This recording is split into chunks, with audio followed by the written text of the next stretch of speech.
छोटे छोटे मसलों में ना उलझे, जीवन की राह बड़ी है। एक सांस के लिए भी ना जाने औरतें किन किन मुश्किलों से लड़ी है। छोटी छोटी बातों में ना उलझो, अपने सपनों को पंख दो।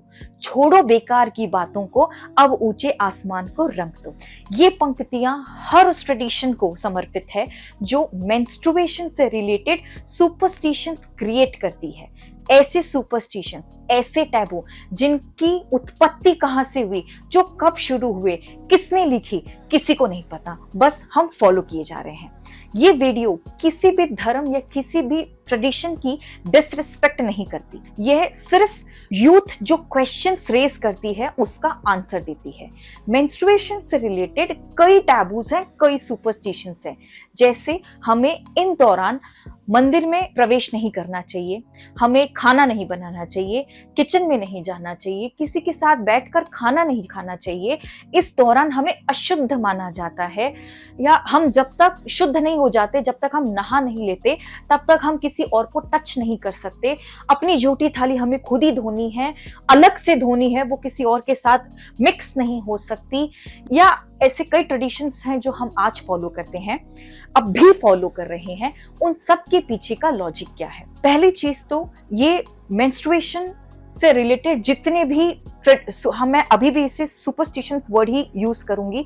हम ट्रेडिशंस हैं, हम फॉलो करते हैं, लेकिन today's generation as consider it as a superstition और अ टैबू, राइट? क्योंकि इन चीजों का कोई लॉजिक उन्हें बताया नहीं गया है। जब तक आज की यूथ को हम लॉजिक नहीं बताएंगे, वो उन्हें फॉलो नहीं करेगी और वो उन्हें सुपरस्टिशन का ही लेबल देगी, राइट? सो ये सारी चीजें जो मेंस्ट्रुएशन से रिलेटेड प्रथाएं या ट्रेडिशंस हम फॉलो करते आ रहे हैं, ये वेद में कहीं नहीं लिखा गया।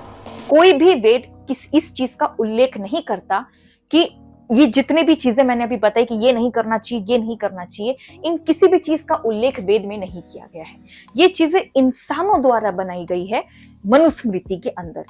मेंस्ट्रुएशन का उल्लेख सिर्फ मनुस्मृति के अंदर है, किसी भी वेद के अंदर नहीं है। जबकि वेद में तो कई यज्ञ ऐसे भी बताए गए हैं जो विमेन को करना कंपलसरी है, irrespective of fact whether she is on menstruation और नॉट। तो चलिए एक एक करके इन सारे सुपरस्टिशंस को अनकवर करते हैं, ताकि आज की यूथ भी सारी चीजों को लॉजिकली एक्सप्लेनेशन उसका सीख सके। इससे पहले कि मैं हर एक सुपरस्टिशन का एक लॉजिकल और साइंटिफिक एक्सप्लेनेशन दूं, I would like to express my gratitude and thanks to नमरुद्र चैनल कि उन्होंने एक इतने महत्वपूर्ण टॉपिक को एनकरेज किया है, एक ऐसा टॉपिक जो सोसाइटी पॉइंट ऑफ व्यू से बहुत इंपॉर्टेंट है।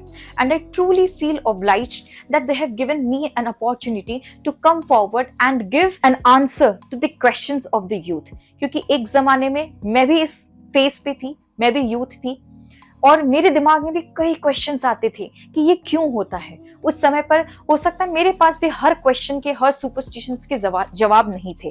Today since I have answers to these questions, so I truly feel obliged that here I am giving an explanation to all the superstitions and all taboos. एक एक करके एक एक superstition को uncover करते हैं। सबसे पहले हम अनकवर करेंगे कि मेंस्ट्रुएशन के टाइम पे मंदिर क्यों नहीं जाना चाहिए। इस पर डिस्कशन करने के पहले हम थोड़ा सा बैकवर्ड चलते हैं और ट्रेडिशनल मेडिकल साइंस यानी कि आयुर्वेदा के 3 दोषों को डिस्कस करते हैं।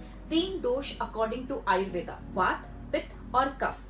बेसिकली ये ऐसे 3 एलिमेंट है जो ह्यूमन बॉडी की physiology, mental and emotional wellbeing को डिस्क्राइब करते हैं। यानी कि कोई इंसान मोटा है, पतला है, बहुत ज्यादा गुस्सैल है, किसी को बहुत ज्यादा ऑल टाइम स्माइली मूड के अंदर रहता है, बहुत खुश मिजाज इंसान है, ये कैसे डिटरमाइन करता है?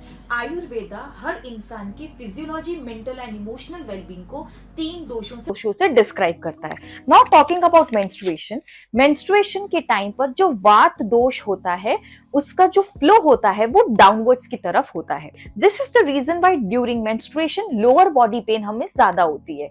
अब अगर बात करें कि मंदिर में क्यों नहीं जाना चाहिए, तो इसका लॉजिक ये निकला कि मंदिर या पूजा घर ये एक ऐसा एरिया हो गया जिसकी एनर्जी अपवर्ड्स जा रही है। इतनी पॉजिटिव एनर्जी होती है मंदिर और पूजा घर के अंदर, और उस एनर्जी का जो फ्लो होता है वो अपवर्ड्स होता है। This is the reason why अगर कोई भी लेडी, विमेन, गर्ल जो मेंसेस में है, वो अगर मंदिर या पूजा घर में प्रवेश करती हैं, there will be a crash of energy, downwards energy and upwards energy. इसीलिए जो मेंसेस लेडी है उसे ज्यादा सफर या पेन फील होगा। This is the reason why मंदिर के अंदर प्रवेश जो है वो वर्जित है। ये कहीं भी किसी भी वेद के अंदर नहीं लिखा हुआ है। जो भी ट्रेडिशंस या हम फॉलो कर रहे हैं या जो भी सुपरस्टिशंस है या जो भी टैबू है, एज आई ऑलरेडी सेड, ये किसी भी वेद के अंदर नहीं लिखा गया। कोई भी वेद मंदिर में प्रवेश वर्जित नहीं करता। ये सारी चीजें जो है वो इंसानों द्वारा लिखी गई है मनुस्मृति के अंदर। आगे बढ़ते हैं हमारे सेकंड सुपरस्टिशंस की तरफ कि हमें साथ में बैठकर क्यों खाना नहीं खाना चाहिए। why can not a lady during her menses eat with others? साथ में बैठकर हम क्यों खाना नहीं खा सकते, इसका भी एक लॉजिक। जोर जोर से बोल के लोगों को स्कीमें बता दे। जब हम खाना खाते हैं या हम खाना बनाते हैं, दोनों ही चीजें एनर्जी क्रिएट करती है। सारी चीजें जो है ना वो एनर्जी से ही रिलेटेड है। जब भी हम खाना खाते हैं ना तो हम नेगेटिविटी को बाहर थ्रो आउट करते हैं, राइट। अभी खाना खाते हैं कितना सेटिस्फैक्शन फील होता है जब हमारा पेट भर जाता है।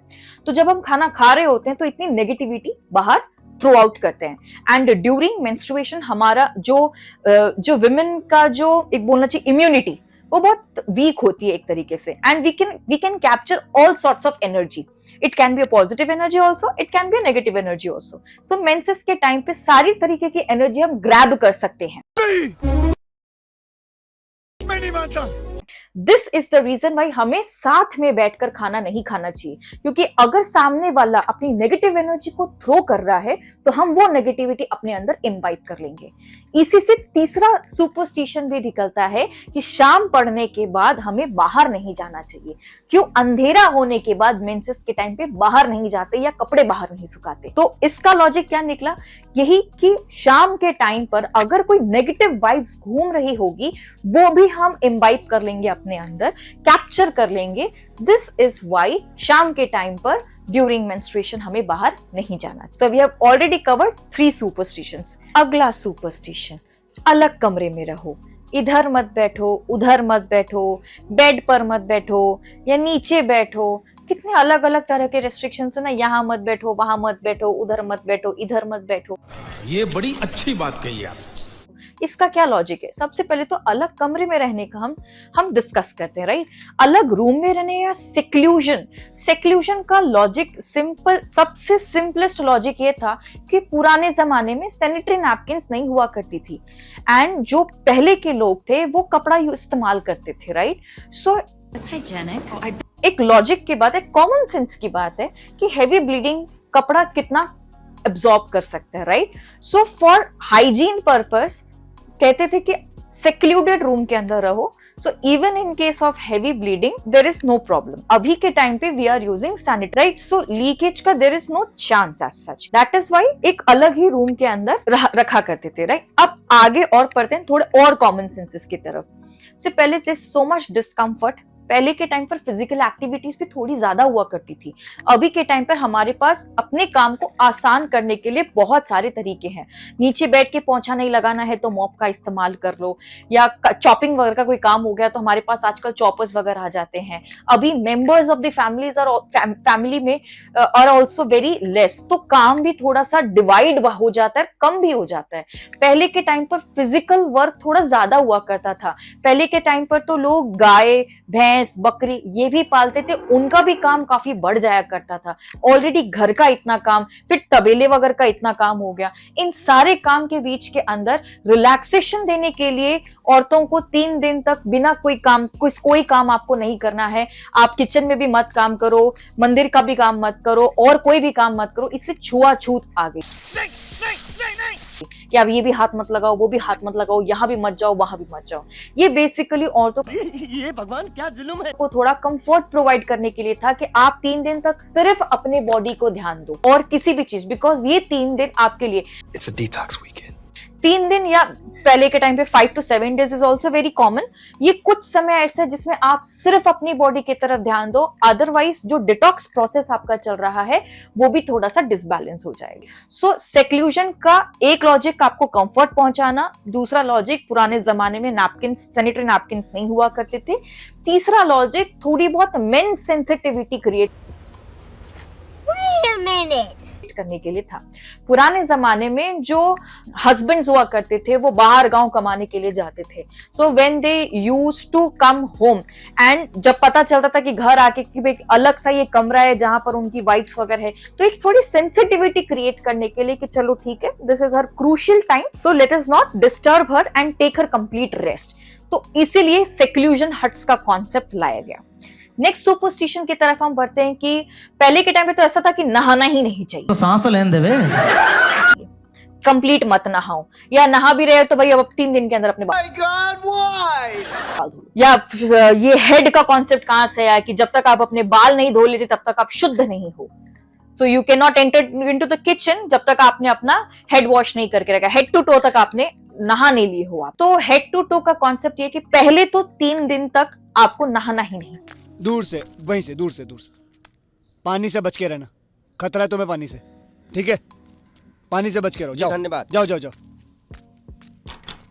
पानी चाहिए। पहले का कॉन्सेप्ट ये था। अब ड्यू टू हाइजीन रीजन हम ऐसा तो नहीं कर सकते ना कि नहाए ही नहीं। कॉन्सेप्ट ये कहता है कि because you are bleeding during these days, due to this आपकी बॉडी हीट जनरेट कर रही है। तो अगर आप इसी के अंदर नहा लेते हैं तो ठंडा और गर्म, उसमें हीट के ऊपर आपने पानी डाल दिया, इसकी वजह से जो आपका डिटॉक्स प्रोसेस जो चल रहा है वो डिस्टर्ब हो जाएगा। दिस इज वाई नहाने से मना कर देते हैं। अभी के टाइम पर हाइजीन पर्पस के लिए हम नहाते हैं, लेकिन बोलते हैं 3 दिन तक अपने बाल नहीं धोना चाहिए। पहला ये कि हेड पोर्स जो होते हैं वो खुले रहते हैं इस टाइम पर, ठीक है? और due to because we are bleeding, heat generate हो रही है, आप अगर सिर से पानी डाल लोगे तो वो जो प्रोसेस है आपका फ्लो का वो कम हो जाए। कई जगह ये भी लिखा गया है, not prove it but it is just something that is said, कि अगर इस टाइम के आप नहा लेते हैं और अपने सर पे पानी डाल देते हैं तो जो आपका ब्लीडिंग प्रोसेस है वो भी कम हो जाता है। दिस इज वाई 3 दिन तक आपको अपने बाल भी नहीं धोना चाहिए। अगला सुपरस्टिशन कि इस टाइम पर हमें दही, अचार या कुछ भी ठंडा या खट्टे का सेवन नहीं करना चाहिए। मस्त जोक मारा रे, ये हंस रहे हलकट हंस। ये बेसिकली इसका लॉजिक ये है कि इस टाइम पर हमें ऐसे प्रोडक्ट्स का कंजम्पशन करना चाहिए जिसको डाइजेस्ट करने में हमें आसानी हो, ताकि हमें थोड़ा डिस्कंफर्ट कम हो।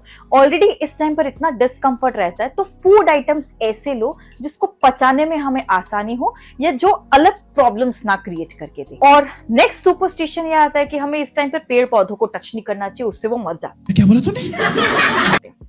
सो इसका लॉजिक भी ये है कि पेड़ पौधे लिविंग बींग्स हो गए और ये पेड़ पौधे अपवर्ड एनर्जी क्रिएट करके रहते हैं। इससे पहले भी हमने डिस्कस किया है कि इस टाइम पर हमारी जो फ्लो ऑफ एनर्जी होती है वो डाउनवर्ड्स होती है और जो पेड़ पौधों की एनर्जी होती है वो अपवर्ड एनर्जी क्रिएट करती है।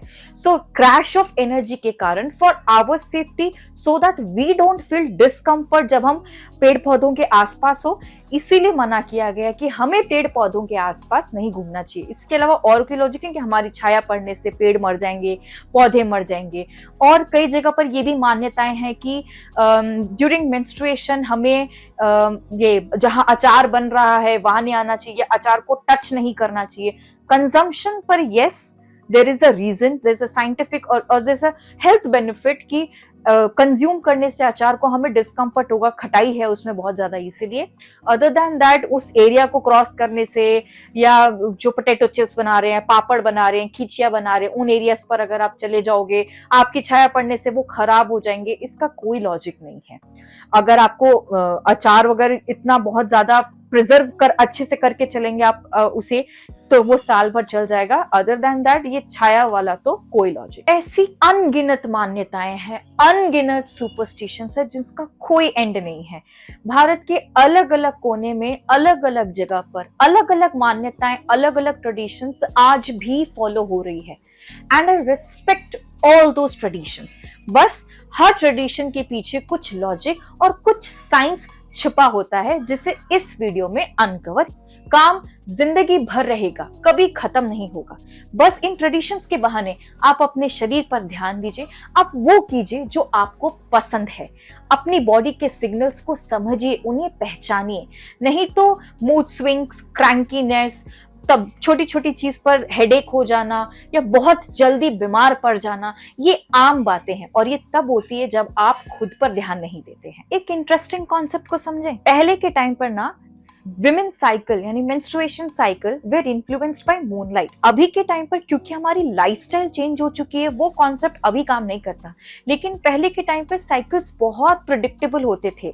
ये पीसीओडी पीसीओएस वाली प्रॉब्लम पहले के टाइम पर एग्जिस्ट ही नहीं करती थी, क्योंकि पहले की लाइफस्टाइल बहुत सिंपल थी, शुद्ध खाना खाते थे, जंक फूड का कंजम्पशन बहुत कम होता था और एक बैलेंस्ड लाइफस्टाइल चलते थे, जिस वजह से प्रेडिक्टेबल मेंस्ट्रुएशन साइकिल चलती थी।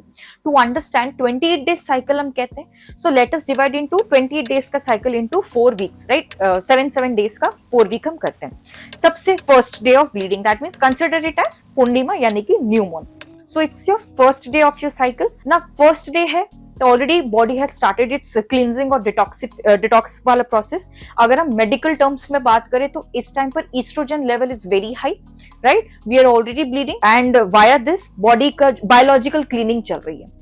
इस टाइम पर अपने बिहेवियर को समझना कि ये एक ऐसा टाइम पीरियड होता है कि हमें साफ सफाई बहुत पसंद आती है, हम ये भी साफ कर लें वो भी साफ कर लें, किसी भी प्रकार की गंदगी हमें समझ में नहीं आती। सो ये एक ऐसा टाइम फ्रेस हो गया जहां पर बायोलॉजिकल एंड फिजियोलॉजिकल क्लीनिंग एक साथ चल रही है। ये ऐसा टाइम पीरियड भी होता है जहां पर हमारी बॉडी में बहुत तरीके के नेगेटिव थॉट्स भी आते हैं, हम इमोशनली थोड़े वीक रहते हैं। So this is your first week बोल सकते हैं हम।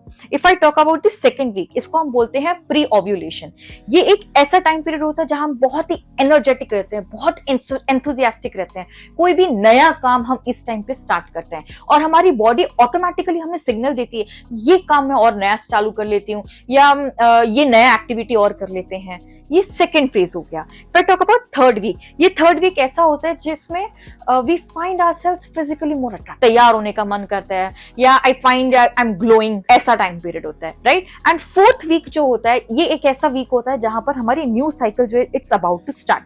अगर हम मेडिकल टर्म्स के अंदर बात करें तो ये एक ऐसा टाइम पीरियड हो गया जहां पर हमारे estrogen level and testosterone are decreasing और हमारे प्रोजेस्टेरोन हार्मोन्स जो है वो इंक्रीज हो रहे हैं and our body is preparing ourselves कि हम नेक्स्ट साइकिल की तरफ एंटर करें। सो जब हमारी बॉडी हमें ऑटोमेटिकली सिग्नल्स देना, हमें उन सिग्नल्स को फॉलो करना चाहिए। We should take a break and give time to our body.